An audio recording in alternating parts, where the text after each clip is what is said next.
आइए पढ़ते हैं स्वेट कहानी का हिंदी में सारांश। जोरा नील हस्टन की स्वेट एक प्रभावशाली लघु कहानी है जो 20वीं सदी के शुरुआती समय में अमेरिका में रह रहे अफ्रीकी लोगों के जीवन पर अपने दृष्टिकोण से प्रकाश डालती है, जिसमें लिंग के आधार पर भेदभाव, पुरुष प्रधान समाज और सामाजिक मानदंडों के जटिल पहलू को चित्रित किया गया है। डीलिया जोन्स, कहानी की मुख्य पात्र, एक मेहनती अफ्रीकी अमेरिकी धोबिन महिला है जो अपने परेशान करने वाले पति साइक्स के सामने अपने आत्मसम्मान और गरिमा को बनाए रखने के लिए संघर्ष करती है। कहानी फ्लोरिडा के एक छोटे से शहर पर आधारित है, एक ऐसी सेटिंग जिसमें हस्टन ने इस कहानी में क्षेत्रीय बोलियों और स्थानीय संस्कृति से कहानी में जान फूंक दी है, जो डीलिया के जीवन को परिभाषित करने वाले तनावों के बारे में बताती है। कहानी रविवार की एक गर्म शाम से शुरू होती है जब डीलिया अपने सप्ताह की धुलाई के लिए कपड़े छांटती है। साइक्स, उसका 15 साल का पति, सांप की नकल करने के लिए चाबुक का उपयोग करके डीलिया को डराता है। क्रूरता का ये कृत्य उनके रिश्ते का प्रतीक है जो दुर्व्यवहार और भावनात्मक यातना के निरंतर चक्र द्वारा चिन्हित है। डीलिया, जो कभी एक सुंदर और मस्त लड़की थी, पिछले कुछ वर्षों में साइक्स के बार बार दुर्व्यवहार को झेलते हुए एक शक्तिहीन महिला बन गई है। साइक्स के दमनकारी व्यवहार के बावजूद डीलिया को अपने श्रम से ताकत मिलती है।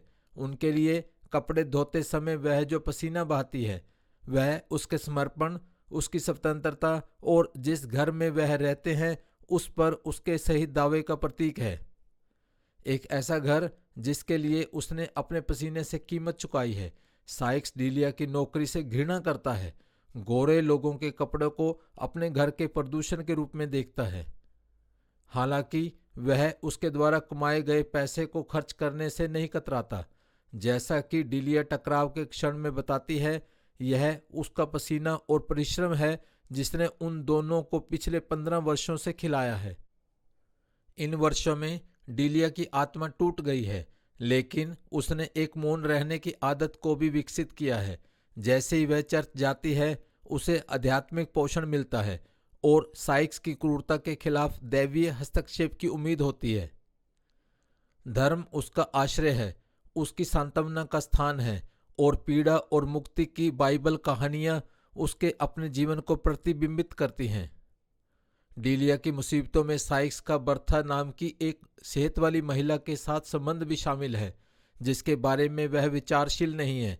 शहर के निवासी साइक्स के भागने के बारे में अच्छी तरह से जानते हैं और जब वह उसके बारे में गपशप करते हैं और उसकी निंदा करते हैं तो वे बर्था की उस पर पकड़ को भी स्वीकार करते हैं। शहर के लोगों का दृष्टिकोण समुदाय के नैतिक ताने बाने और उस समय के सामाजिक मानदंडों के बारे में जानकारी देता है। चुनौती के एक निर्णायक कार्य में साइक्स बर्था को उसकी अनुपस्थिति में डीलिया के घर ले आता है, जो उनके पवित्र वैवाहिक संबंधों का स्पष्ट उल्लंघन है। जब डीलिया ऐतराज करती है तो साइक्स कोई पछतावा नहीं दिखाता है और इसके बजाय बर्था के साथ अपने रिश्ते को दिखाता है। बर्था की नज़र में डीलिया को और नीचे दिखाता है। साइक्स का द्वेष तब और बढ़ जाता है जब वह एक रैटल स्नेक को बॉक्स में रखकर उनके घर में लाता है।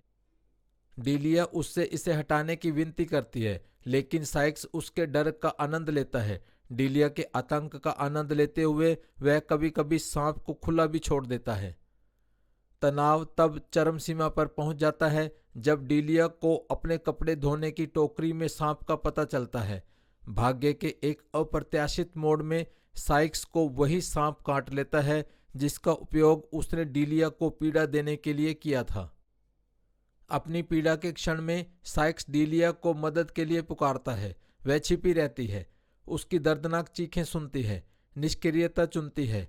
डीलिया का हस्तक्षेप न करने का निर्णय प्रतिशोध के कारण नहीं है, बल्कि इस बात की स्वीकृति से है कि कर्म पूर्ण हो गया है। कहानी के भयावह निष्कर्ष में साइक्स की सर्पदंश से मृत्यु हो जाती है और डीलिया सहन शक्ति के प्रतीक के रूप में उभरती है। उसकी आत्मा कठिनाई के वर्षों से भी अटूट है। कहानी का शीर्षक स्वेट डीलिया के जीवन को समेटे हुए है।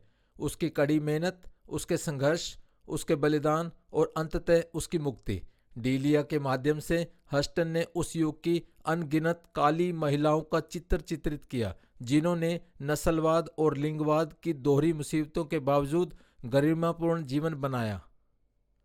अफ्रीकी अमेरिकी संस्कृति और मानवीय रिश्तों की पेचीदगियों के बारे में जोरा नील हस्टन की सूक्ष्म समझ पूरी कहानी में चमकती है।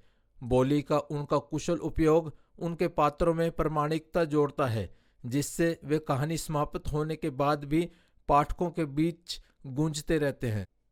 स्वेट वैवाहिक संबंधों की जटिलताओं, पुरुषत्व और स्त्रीत्व की सामाजिक धारणाओं और जीवन में आने वाली नैतिक दुविधाओं पर गहराई से प्रकाश डालती है, जबकि डीलिया का जीवन परीक्षणों से भरा है।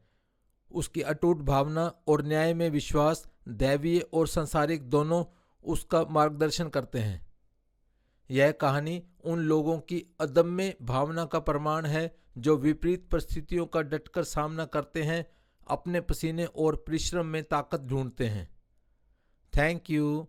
Please like and subscribe.